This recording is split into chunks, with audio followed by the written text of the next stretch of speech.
You've heard the rumors about northern New Jersey. We are notorious for not being a landlord-friendly state. Well, I'm here to let you know that my wife and I have been investing in real estate for over a decade in northern New Jersey, and we have collected every single rent check for every month that we've owned a property, meaning we are yet to miss a single payment. We are literally batting 1,000. In today's video, I'm going to be going over some of those secrets and why we've had such a high success rate in a state that gets such a bad reputation. So if you're looking to buy, sell, or invest, this is the channel for you. This is everything living in northern New Jersey. To make sure that you don't miss out on future videos, make sure you click subscribe so you'll be the first to know about what's happening here in the Garden State. You're gonna want to stick around to the end on this one so you know exactly what type of property I'm looking for that attracts those tenants that are gonna pay every single month on repeat. Stick around. All right, let's kickstart getting that 100% rental income collected every single month. First things first, when we're looking at investment properties, we're gonna avoid those towns with strict laws. And every town in northern New Jersey, and New Jersey for that matter, vary town to town. Some towns have rent control, some towns don't. Some towns have rent control that's very strict. Some towns have more favorable rent control. So right off the bat, I don't want you to avoid towns that have rent control because there's some very, very good towns. They just have higher rent control, so you can increase rents at a higher percentage, but it's still there. So don't want you to get confused in saying avoid rent control towns, but you want to watch out for the ones that have very, very low rent control. What I mean by that, when it's low rent control, that means you can raise rents a little bit. So most of those towns that are like that also don't attract the highest quality of tenant because rents are very, very low to fair market value. So when we're looking for properties, we want to have high paying tenants that are gonna pay every single month. That is the rule of thumb. If you have someone that's making 6 figures plus a year, there's a very good chance that they can afford rent. There's a very good chance that their job is probably secure. It just tends to be statistics like that. So we're always looking for high quality tenants that can afford the rent that they're paying in high quality towns. And it's remarkable, and I wish people would talk about this a little bit more. Matter of fact, I think I'm gonna have to come out with a future video on this, so definitely make sure you subscribe for when it does come out. But towns with strict rent control, strict landlording laws, also have a lot higher crime rate, a lot more trouble going on. They're not the most desirable areas.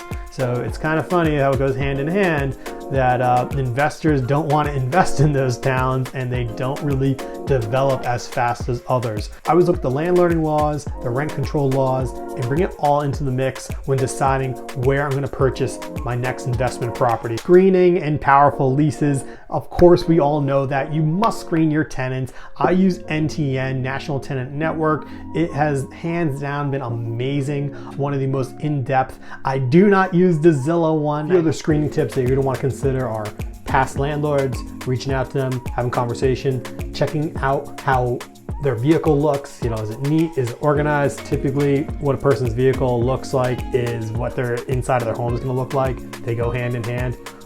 Do they show up on time?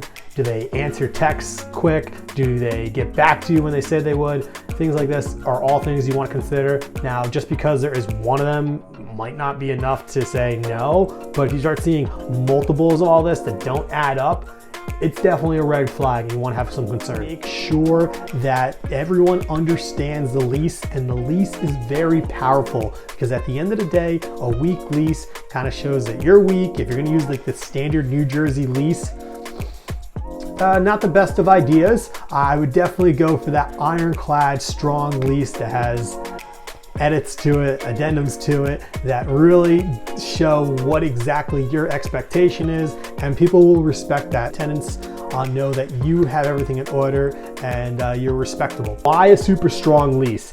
Plain and simple, when someone receives a 20+ page lease that's very detailed, that has everything pointed out, expectations super clear, and they're very, very good tenants, it tends to not be an issue. But on the other hand, sometimes people start asking questions, start making demands, say, can you change this, can you change that?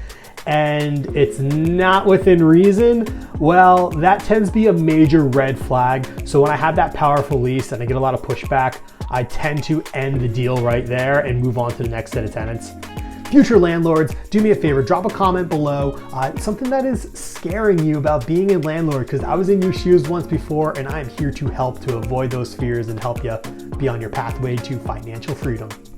Oh man, this tip is like so crucial, so stellar, you gotta listen to it. Make sure you collect the 1.5 month deposit. That is the maximum you can do in New Jersey. Make sure you always collect the max. If someone's negotiating saying, oh, I can give you a month or I can give you a half or whatever it is, do not even accept them as a tenant. That is a red flag. So I'm always looking for a 1.5 month deposit. And then I make sure that that first month payment is paid up front. On top of that, if there's a realtor fee involved, I make sure that that's paid up front as well. So on a $3,000 rental, you're looking at around $10,000 for someone to come to the table, and it all needs to be due prior to signing those leases, because you want to make sure that they can afford it, they can do it. If someone comes with a $10,000 check, there's a very good chance that they can afford it. So don't budge on the 1.5 month deposit. Make sure you get that 1 month up front, and then if there's a realtor fee, make sure that gets paid up front as well. Been waiting for that super surprise of a quick tip that you're probably not expecting. I'm gonna say it right now, but before I get to that, make sure you check out my video on house hacking, because I do a lot of content on that, and I'm gonna share that in the description below. All right, here it is. Quality tenants make life easier. This is what we're looking for. At the end of the day, if you can give a product that is superior, that is quality, you're going to attract quality. What do I mean by this? There's an old psychology term called the broken window effect. And what it meant is, if there was a property and a window was broken, sure enough, another window would break, or the lawn would get dirty, or the building would start falling apart. More and more would start happening because of one little product that was just not there, or something that was broken. On the other hand, if there is a nice unit, a nice property that's taken care of, looks great, everything's maintained, it tends to stay maintained. So the same applies for your rental properties.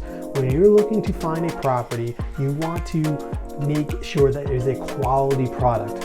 What I mean by that is you want to avoid the Home Depot specials, the things that are going to fall apart, flake board for vanities, or flooring that just starts peeling up after you put it down, a month later. You want to spend more money, get the quality products in there, because ultimately it's going to save you a lot more money long term in two ways. One, anytime you have to do something twice, that's the most money spent. So do it once and be done. Second thing, it's going to attract quality. Quality attracts quality. I can't say it any other way. So people that want to have a nice product is going to appreciate that. They're going to be able to pay top dollar for it. You have top dollar tenants in there paying you every single month, which is very, very nice. Very unlikely that someone with a high paying job is going to default on paying rent. Today, if you want to attract high quality tenants, provide a high quality product. As long as things are in really good, well working condition, they're quality, you're going to attract those type of people. Hey, that's a wrap. For more videos like this, make sure you subscribe so you don't miss a beat what's happening in Northern New Jersey.